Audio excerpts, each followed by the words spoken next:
(6월) 시장이 시작이 되었습니다. 하지만 시장 내에서 사실상 코스닥으로 가는 것이 좋을지 아니면 거래소로 서서히 투자 심리를 이동하는 것이 좋을지 아직까지도 고민이 되는 그런 상황입니다. 그런 상황들 속에서 과연 코스닥의 시장 심리는 지금 현재 어떻고 거래소 시장에 대한 시장 심리는 어떤 상황에 처해 있는지 살펴보면서 지금 현재 코스닥 시장의 가장 대표적인 부분 뭐니 해도 가격에 대한 고점 부담일 겁니다.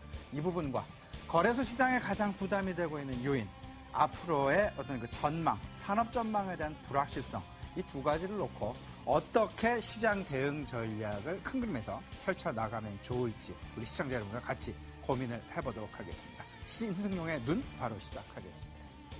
지금 현재 그 코스닥 시장 어찌 보면 그 가격 부담에 대한 부담감 조금 좀 누르는 요인이 될 수 있습니다. 수급에 대한 부담이 될 수도 있고요. 두 번째는 하지만 이제 반대편에는 성장이 지속될 것이다라는 그 기대감 부분 여전히 시장 내 크게 자리를 잡고 있습니다.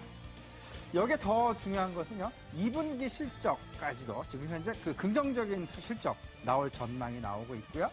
그다음에 그 정부의 육성책 오늘도 잠시 후에 LIG투자증권 최우선 차장 모셔서 정부 육성책 관련해서 자세히 얘기를 나눠보겠습니다만 일단 정부 육성책 중소기업 중심으로 해서 견고한 입장을 아직까지도 취하고 있다는 부분 고민이 좀 필요합니다.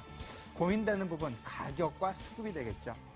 근데 이제 문제는 결국은 막연한 기대 이 부분은 접고 실적 중심, 특히나 2분기 실적 중심으로 시장이 차별화될 가능성이 높을 것이다라는 것. 특히나 오늘 시장에서도 그대로 지금 펼쳐지고 있습니다. 실적의 어떤 그 막연한 기대감이 아닌 실질적인 숫자가 나오는 기업들, 종목들 중심으로 해서 주요 기관들 그리고 외국인들의 관심이 집중되면서 차별화가 나타나고 있다는 것. 놓치시면 안 되겠습니다. 거래소 얘기 좀 해보겠습니다. 거래소. 문제는 한 가지입니다. 앞으로의 그 산업별 전망이 다소간 2분기, 3분기까지도 좀 불확실하다라는 부분이 되겠습니다. 결국은 걸림돌 중국이라는 말씀 계속 드리고 있는데요. 하지만 이제 그 전망이 불확실하지만 일단은 글로벌 유동성의 유입 가능성은 계속된다라는 것. 지금 이제 시장 내에서는 어떤 그 외국인들의 유입 가능성 매우 높아지고 있죠. 이런 부분들 지금 계속 되고 있고요. 이런 상황들로 인해서 거래소에 대한 투자 심리 밑바닥서부터 천천히 올라오고 있다라는 것 우리 시청자 여러분 다들 느끼고 계시리라 이렇게 생각이 됩니다.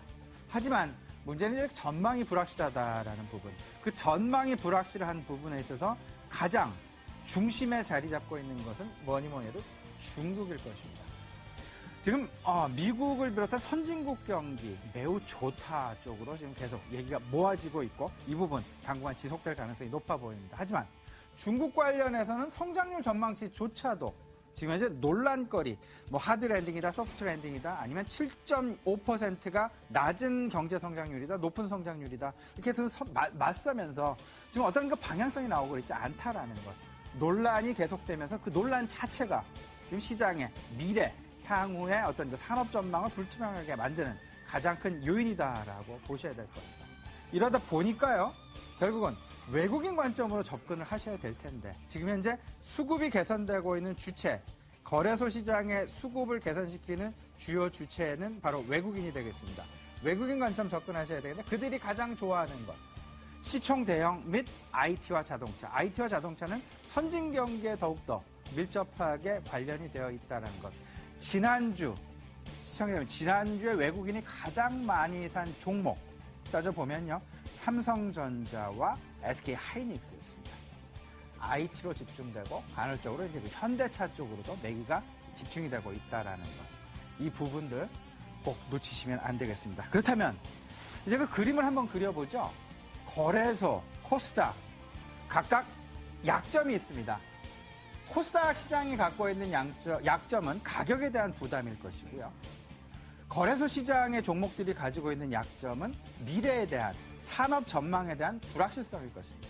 그렇다면 장점만 뽑아내야 되겠죠. 약점은 좀 멀리하고요. 장점을 뽑아내면서 이원화 전략을 좀 갖고 가야 되겠는데 성장성이 계속 나오고 있는 코스닥에서는 모멘텀 투자를 해야 되겠다라는 말씀 좀 드려보고요. 그리고 불확실성이 나오는 거래소 쪽에서는 밸류에이션 플러스 모멘텀마저도 좀 생각을 해봐야 되겠다 이런 말씀 드립니다. 대형주 거래소 시장 IT와 자동차 중심의 양극화 계속 펼쳐질 것으로 보이고요. 중소형주 그냥 실적 가시성에 주목을 하면서 2분기 실적 확실하게 기대치만큼 나오느냐 안 나오느냐 이 부분을 꼭 체크를 해 두셔야 되겠습니다. 이미 현재 6월 시장에 접어들고 있습니다. 이제 6월 말 되면 이제 2분기 실적도 곧 발표를 하겠죠. 이제 2분기 실적들 서서히 프리어닝 시즌 이제 다가오고 있습니다. 이런 부분들 염두하시면서 큰 그림 그려 나가셔야 되겠습니다. 오늘 정부 육성책 관련해서 테마 관련주들 어떻게 움직일지 하반기 전망 특집 시간 마련했습니다. LIG 투자증권 최훈선 차장 모셔서 자세히 알아봅니다. 예, 잠시 후 뵙겠습니다.